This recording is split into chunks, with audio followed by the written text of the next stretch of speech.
Welcome to the channel. I'm Charlie from Sanu Motors. Today I have Peugeot 207cc 2012 model. I'm going to show you where's the OBD connector location. Most cars you can find out OBD connector underneath here or underneath that side, but however Peugeot's it's not there.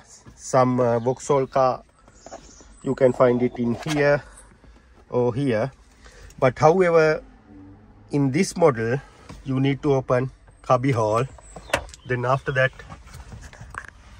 you need to open this flap.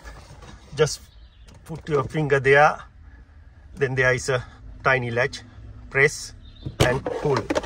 Once you pull, you can see as it is, this is the OBD connector.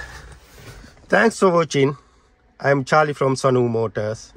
If you not subscribed yet, please do it now and press bell icon, then you can get our new videos.